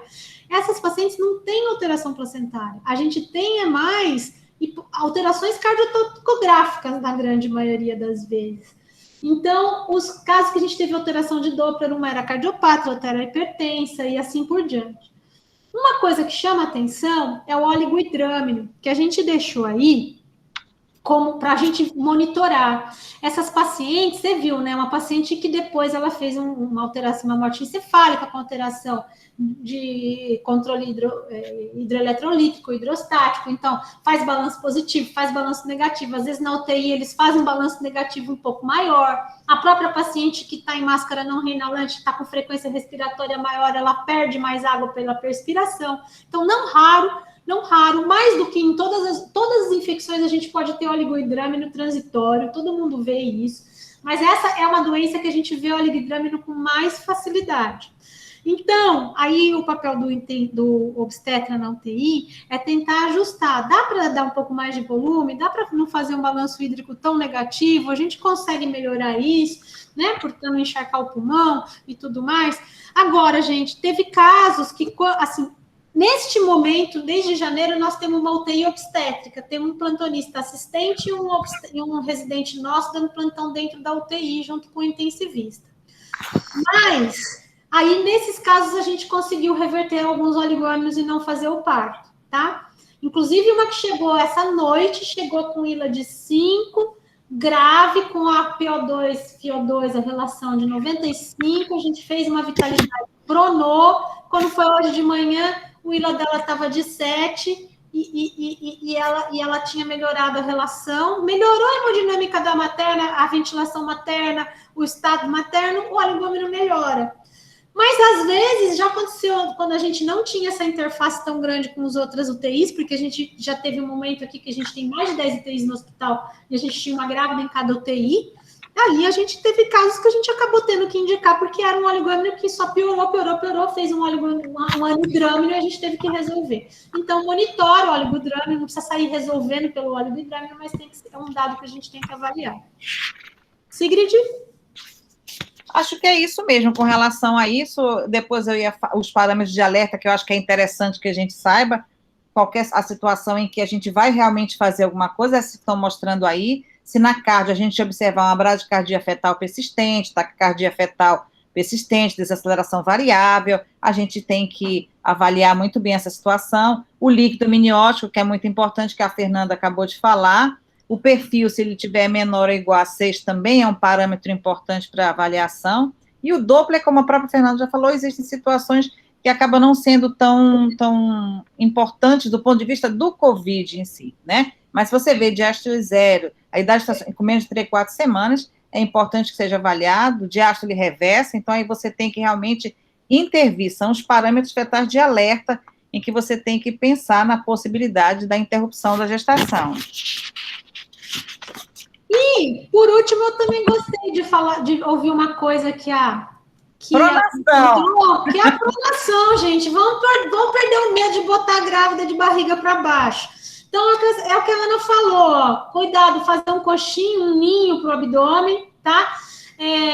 A gente se preocupa com fazer, ficar mais elevado aqui as espáduas para proteger o seio e fazer um ninho para encaixar o abdômen, tá? A gente tem muito intensivista que quer que a gente resolva o parto para melhorar a dinâmica ventilatória. Se a dinâmica ventilatória, se eu botar a paciente de barriga para baixo, a gente tira aquela sobrecarga do abdômen na ventilação, tá? Pode pronar sem susto, a gente tem experiência. Isso daqui é uma grávida, gente, com 33 semanas e 2 dias, foi eu que tirei essa foto, tá no nosso manual. Ela teve internada 2 semanas antes, entubada na UTI e foi pronada. Aqui é ela tendo alta com 33 semanas, no dia da alta eu falei assim, você pode fazer uma foto pra gente, como é que a gente te deixou de barriga? Você não lembra, mas a gente te deixou de barriga para baixo? Porque depois, quando ela veio pro quarto, ela gostava de dormir assim. Aí ela foi, flecta e faceira, autorizou tirar foto, tudo. Então aqui é uma gestante fazendo o que a gente chama de autoprona, que também pode, a única diferença é que se ela não está em intubação orotraqueal, ela pode ir virando a cada 30 minutos, 1 hora, ela vai, vira de barriga, vira do lado, vai fazendo. Porque qual que é o intuito da pronação? O pulmão, ele é duas pirâmides, certo? Com a maior base de troca gasosa na sua face dorsal, na sua face posterior. Quando você põe a paciente em decúbito dorsal, ela está com aquela maior fase dela de troca aérea, tá cheia de líquido, porque a SRAG é uma doença inflamatória pulmonar que acumula líquidos em alvéolos. Quando você muda a paciente de decúbito para o decúbito ventral, você manipula, né, essas áreas e você recruta alvéolos para ventilação. Então, você consegue recrutar alvéolos que não estavam participando da troca gasosa até então.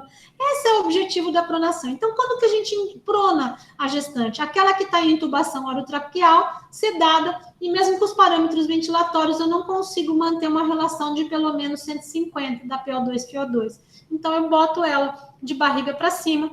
Essa moça que eu falei para vocês que chegou essa noite, ela foi pronada com 94 de relação, grávida de 32 semanas.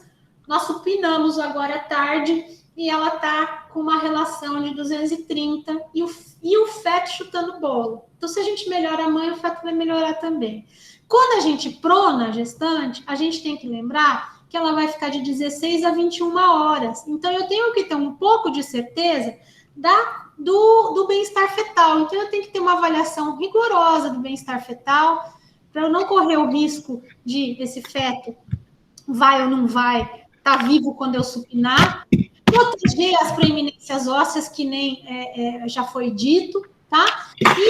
E monitorar, se possível. Às vezes a gente conseguiu, essa moça a gente conseguiu fazer a cardiotoco, botar o transdutor de cardiotoco pelo lado e continuar fazendo a monitorização. Se não, você vai fazer uma avaliação rigorosa quando ela supinar, tá? É importante, gente, que eu queria dizer também só sobre a questão da resolução, que eu também tiro o chapéu para vocês, Ana, que é assim, ó, antes de 24 semanas, o que importa é a mãe, gente. Tá? Então, vocês desconsiderem o feto, porque a gente tem que ver o que é melhor para a mãe, tá? Acima de 34 semanas, a paciente deteriorou e você vai ter que entubar, talvez em alguns hospitais, dependendo da logística, talvez seja melhor entubar em centro obstétrico e já fazer o parto. Entre 24 e 34 vai ser uma decisão, pergunta de $1 milhão, né, Cília? Que a gente vai ter que ver caso a caso, ver com o intensivista. Eu não acho que ela tinha em nenhum momento uma indicação de operar.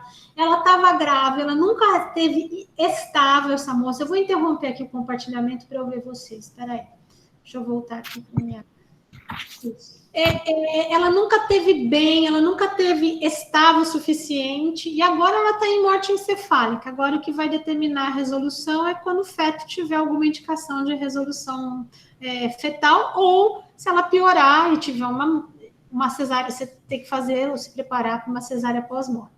Quando isso vai acontecer, eu não sei, nós já tivemos um caso. Eu queria dividir com você, Ana, que eu sinceramente acho que demorou para entubar, tá? E eu vou falar para você que eu falo isso, e quando eu conto isso, estou fazendo esse diagnóstico, me vem à cabeça, eu não vou falar o nome da paciente, mas todos nós aqui do HC temos uma paciente igualzinha à sua aí, que entrou não em morte encefálica, mas em falência cardíaca irreversível pela demora em entubar. E nós perdemos, foi uma das nossas 9 óbitos, tá? Mas naquela época, hoje a gente teria brigado, a gente teria feito entubar, a gente teria chamado o nosso anestesista para entubar, porque o dono da UTI onde estava a paciente não quis entubar e ficou esticando com VNI e com CPAP e com máscara, arranjou um CPAP diferente, a paciente não tolerava, e a paciente fez uma disfunção cardíaca direita pela hipoxemia, tá? E aí ela morreu. Fizemos o parto, porque entrou em trabalho de parto prematuro, e depois de 2 dias do parto, ela para você ter uma ideia, ela fez uma fístula brônquica com uma necrose de pulmão pela hipoxemia, né? Então, a gente tem uma angústia, nós temos todo. Eu estou escutando você contar esse caso, eu tenho essa angústia no meu coração, que eu acho que a gente demorou de entubar. Mas foram aprendizados que a gente foi tendo. Tá? Eu acho que essa é uma doença que ninguém sabe as respostas, ninguém sabe nada. Eu acho que daqui 1 ano, 2, a gente ainda vai ter outras modificações. Nesse momento, o que a gente tem nem sempre fazer o parto cura a gestante, às vezes agrava o estado dela. Essa era uma gestante que estava instável, acho que fazer o parto talvez tivesse piorado ela mais rápido, não sei se teria sido melhor para o bebê, tá? Mas a gente não pode perder a oportunidade de fazer a intubação, tá? Nós estamos intubando um monte de gestante, nós estamos dando um monte de alta grávida, que depois a gente destuba, descalona, vai para a enfermaria, fica lá no catéter, vai para a área não Covid, damos alta e interna com 39 a 40 semanas para o parto em alojamento conjunto, tá?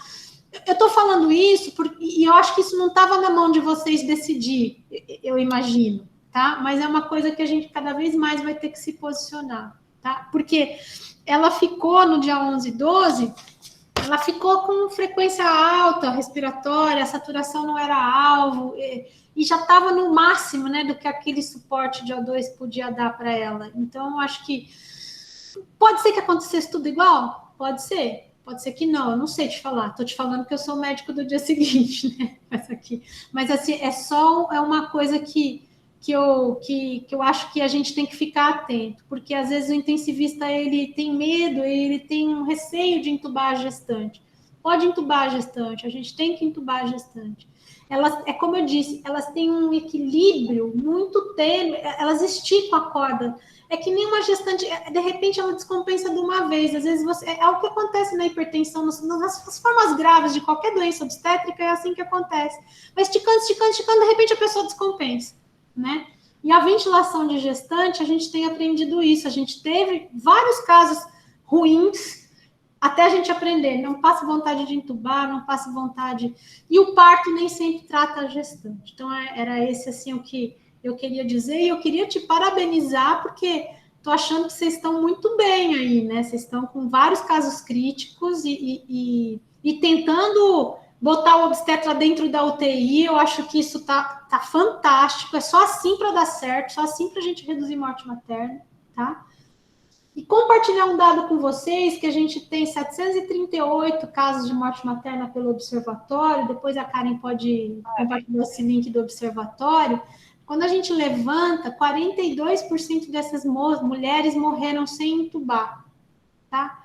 Por causa disso, elas pioram muito rápido, gente, tá? E a gente estica. Então, assim, ó, vamos encaminhar antes, vamos nos organizar nos serviços locais para encaminhar antes, para chegar com todas as informações, tá? Talvez se você tivesse conseguido manejar ela numa fase anterior, com corticóide, talvez a evolução fosse outra, né? Então, assim, a gente não pode segurar a corda. Essa a minha mensagem para vocês. A gente não pode esticar a corda, nem para encaminhar para o alto risco, nem para entubar, nem para fazer nada dessas coisas. Mas, e eu queria só finalizar aqui, que eu adorei ouvir você falar desse acolhimento psicológico, tá? Aqui não é a psicóloga que faz isso, é a gente mesmo, mas a gente tem tablets para fazer videochamada, quando acorda, quando nasce o bebê na UTI. E queria compartilhar com vocês que, assim, recentemente eu perdi meu tio por Covid e eu era o contato familiar. Vocês não sabem o que é esse contato familiar para quem é família. Eu queria só compartilhar para vocês que, assim, eu passei 24 dias esperando um telefonema todo dia às 4 horas da tarde. Então, agora, quando sou eu que tenho que fazer essas ligações, eu já pego para fazer às 2h30 da tarde, sabe? Porque, assim, e se eu puder, eu mando foto, mando imagem, mando isso, mando aquilo, porque é agoniante para a gente que é familiar, quando está lá do outro lado, receber essas notícias. E nem sempre elas são boas, né? Como não foi no caso do meu tio. Mas eu acho que a gente dá esse suporte para a família é muito importante, e esse é um assunto muito peculiar, porque, assim, a morte de uma mãe é um troço socialmente que desestabiliza. A gente ainda vai ver, nós ainda vamos ter que nos reconstruir enquanto sociedade nos próximos 10 anos depois que isso passar, porque eu acho que o impacto psicoafetivo e social que a gente vai ter é muito grande com essa doença, infelizmente. Bem, acho que pelo andar da hora, né, Fernanda, a gente já poderia encerrar, mas eu queria te dizer, Ana, que não se sinta mal. Nós, obstetras, temos uma dificuldade com relação a tratamento intensivista, e você está de parabéns, porque, pelo que eu vi, o segmento foi adequado, talvez começasse tudo errado lá na frente, e talvez o desfecho fosse melhor. Mas, assim, tenho certeza que a indicação, a não indicação da intubação não tem muito a ver com a situação obstétrica, porque você, no serviço que você está, o intensivista que acaba comandando, e a gente tem que brigar por isso, é uma coisa nova, nós estamos tentando entrar como obstetras, ficar ali, discutir com os intensivistas, e eu acho que isso é extremamente válido, tá? Então, vocês estão de parabéns pelo que estão fazendo aí, e só agradecer por estar aqui participando, a gente está... Tudo isso é fonte de conhecimento para todos nós, então, assim, é muito legal, muito bacana poder estar aqui com vocês. Eu só queria falar uma coisa para quem for da saúde básica que está nos escutando também, gente. Eu também não quero brigar com vocês, não, porque eu sei que também não é nem sempre os fluxos tão organizados e é tão fácil assim encaminhar para a UTI, não é isso? Não sei se tem alguém da saúde básica aí me escutando que queria só dizer ou dar uma palavrinha. Nosso objetivo com essas reuniões também é para cada um, no seu lugar, no seu território, identificar quando o fluxo não está bem acertado e tentar organizar, né? Porque, assim, aqui está acontecendo isso também. Agora que diminuiu as taxas de ocupação, é que eu estou conseguindo receber um pouco antes, tá? Mas quando está tudo lotado, a gente não consegue dar ponta também encaminhar para o serviço onde a Ana está, por exemplo, né? Então, eu acho que, assim, ó, isso aqui tudo é para a gente tentar juntar, e o que precisa de ajuda, o que precisa da gente, né? Que precisa da gente, do Ministério, que a gente interfira no Ministério, naquela região, pode reclamar com a gente também, né? Mandar reclamação para a Karen e a gente tenta mandar, tá, gente? Porque, assim, nós precisamos organizar isso, porque nós só vacinamos até agora nem 10% da população brasileira. Isso vai continuar, né? A gente não sabe se nós não vamos ter a terceira onda. Nós estamos arrefecendo um pouco o número de casos aqui agora, no estado de São Paulo, não sei como está aí onde vocês estão, mas isso vai continuar, tá? E a cada vez que tem uma onda, na Europa já teve a terceira, estão falando em alguns lugares de quarta onda. Se a gente não conseguir imunizar em massa, e nós estamos brigando pela imunização das gestantes, né, Sigrid? Todas, sem ser como grupo prioritário, todas gestantes e puérperas, nós estamos brigando por isso, se Deus quiser. Nós Verdade. vamos conseguir, né? Tem uma outra reunião acontecendo agora, enquanto eu estou falando com vocês, eu e a Sigrid, tem um outro grupo nosso brigando pela imunização em massa, tá? Então, doutora, posso? Pode. Estou como gerente de atenção primária aqui da SES de Goiás. É isso mesmo, né? Nós temos município que a rede assistencial agora, a pandemia, ela traz. Eu acho que toda situação que ela tem dificuldades, ela traz oportunidades, né? E agora, com a pandemia, agilizou realmente o nosso processo de regionalização, né? Que era um dos pilares da gestão estadual. E isso acontecia também na questão das maternidades, né? Então, a gente tem, por exemplo, municípios que têm que atravessar outro estado, que entra dentro de outro estado para chegar na referência, né? Então, a gente a gestão, ela está correndo realmente atrás de abertura desses leitos, de inauguração de maternidades, para tentar fazer a regionalização de forma mais rápida. E, enquanto isso, nós começamos, inclusive ontem, nós tivemos a primeira reunião macro-regional com os profissionais de atenção primária, falando justamente sobre a questão do pré-natal e das questões da Covid na gestante, né? Para justamente não perder esse feeling, né? Para essas mulheres serem encaminhadas de uma forma mais rápida, para que cheguem com menos gravidade na atenção especializada, né? Ou na atenção terciária, né? Então, a nossa proposta com a discussão desses casos com a atenção primária é justamente isso. É monitorar essas mulheres e acompanhar de uma forma muito próxima para não perder tempo nesse encaminhamento quando necessário, né? E, enquanto isso, a gente vai tentando essa regionalização e tentar melhorar essa nossa referência, né? Queria só lembrar uma coisinha que acho que é importante agora, aproveitar o ensejo da nossa reunião, é que não esquecer de colocar à frente a vacinação do H1N1 nas pacientes, né?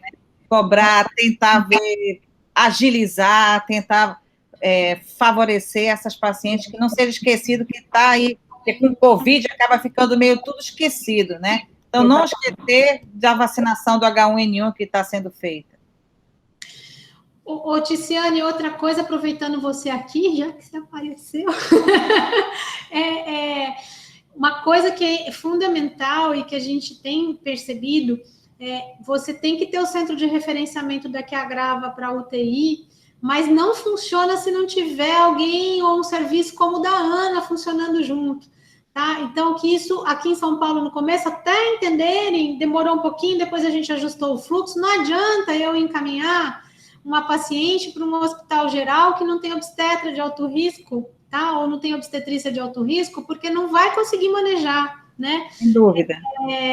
Era o nosso problema nos hospitais de campanha aqui na primeira onda, que todos acabavam vindo para cá ou para alguns lugares que tinham obstetrícia. Então, eu acho que isso, assim, eu só queria te pedir que na hora que vocês forem conversar sobre referenciamento, dá condições para quem está nas UPAs, quem está na ponta, de encaminhar a gestante quando ela vai para o catéter. Principalmente, gente, porque nós estamos falando de um estado territorial, um estado grande de vocês, tá? E é um estado grande e que os centros estão distantes. Caldas Novas nem é tão distante assim de Goiânia, mas é 2 horas.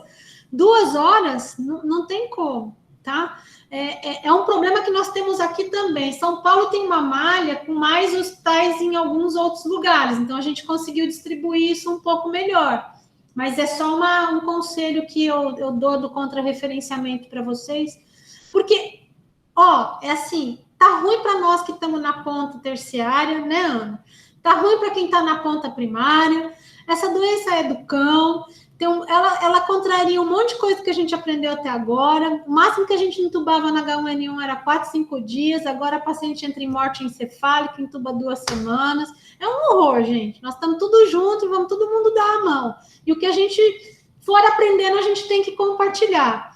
E eu vou terminar minha fala, depois eu peço para a Sigrid encerrar. Eu quero, e passo para a Ana também encerrar, que assim, eu quero dizer que eu acho que essa é uma oportunidade única que está se abrindo para a gente ter essas conversas em todo o território nacional, porque se Deus quiser, como eu falei, o Covid vai acabar, mas a morte materna não vai acabar. Nós temos muito por fazer em hemorragia, hipertensão e sepsis. E essas conversas para a gente trocar experiências, eu falo isso, pode parecer piegas, muita gente já me escutou falando, mas eu gosto de falar isso toda a vida. É assim, minha formação é 100% na universidade pública. Tá? Eu sou graduada na universidade pública, eu tenho residência na universidade pública, eu tenho pós-graduação na universidade pública e todo o conhecimento de terceiro setor que eu tenho é do SUS. E eu estou dentro de uma das maiores universidades do Brasil e todos nós, aliás, desse grupo técnico estão em alguma universidade. Eu acho que assim, essa é a oportunidade ímpar. esse conhecimento tem que sair dos muros da universidade e ir para quem está na ponta, para quem está em outros estados, para quem não tem os mesmos recursos que eu tenho aqui no Hospital das Clínicas. E a gente, vocês viram que a gente teve preocupação de trazer elementos que não precisa de exame propedêutica armada. É uma tabela de frequência cardíaca, frequência respiratória, é clínico. Perfil biofísico fetal para a vitalidade do feto resolve. Era o que eu fazia há 27 anos atrás, quando eu estava na residência, tá? Então, eu espero que isso que a gente esteja começando agora se perpetue. Tá? E para mim é um prazer estar conversando com vocês, estar dividindo aquilo que eu aprendi. Eu acho que o que você aprende é para ser dividido, tá? O que você aprende ainda por obra do SUS tem que ser, não é que é para ser dividido, tem obrigação de dividir. Então, era isso que eu queria encerrar dizendo e agradeço imensamente, Ana. Ana, se você precisar de socorro, pode pedir. Tem um povo que tem algumas pessoas que andaram me adicionando, pode mandar o WhatsApp, não tem problema, a Karen depois te manda, tá? Nós estamos a postos para conversar, tá bem? Obrigada, gente. Ana, acho que pode fazer suas despedidas. Eu só tenho a agradecer por tudo que eu aprendi, pelas falas de vocês e pelo apoio. É muito importante essas reuniões, espero que elas continuem, porque a nossa missão, como ginecologistas e obstetras, é reduzir a morte materna, que é uma real tragédia, né? Esse é o objetivo de nós todos aqui, como profissionais. Então, agradecer muito vocês, foi um prazer inenarrável, espero que tenhamos outras oportunidades e agradeço demais a disponibilidade em conversar e a compreensão que, às vezes, é difícil. Eu nunca trabalhei com pacientes tão graves, eu nunca vi uma gestante traqueostomizada na minha vida, de formada. Vi como residente, mais 1, 2 casos, porque eu era de um hospital de referência, mas está mudando tudo, nós estamos aprendendo juntos, e é um prazer estar com vocês. Obrigada. Só uma coisa, Sigrid, se te conforma saber, eu estou no Hospital das Clínicas, sou formada há 27 anos, estou aqui desde então, eu nunca tinha visto casos tão graves também, tá bom? E olha que nós somos centro de referência, então... É verdade, eu estava conversando com a Ana antes de iniciar, na verdade que é uma doença que realmente veio, a gente está aprendendo diariamente, às vezes a gente fala uma coisa numa semana, na outra semana já mudou tudo, então está todo mundo aprendendo. Eu estou te dando os parabéns, Ana, pelo caso, pela condução, a equipe de vocês todas, obrigado por estarem aqui junto com a gente, é um aprendizado mútuo, todas as reuniões têm sido um aprendizado mútuo para todos nós, sabermos como é que as coisas estão acontecendo, as dificuldades que todos nós temos, então isso é muito importante. E não desanime, Ana, porque normalmente os obstetras não sabem mesmo, a gente tem essa dificuldade porque nunca teve a necessidade de estar em UTI, de estar junto com esses pacientes dessa natureza. E a gente tem aprendido todo dia, toda hora aí, a gente está aí para isso, tá bom? Obrigada pela atenção de vocês todos, até a próxima, gente. Tchau, gente, até mais. Tchau, tchau.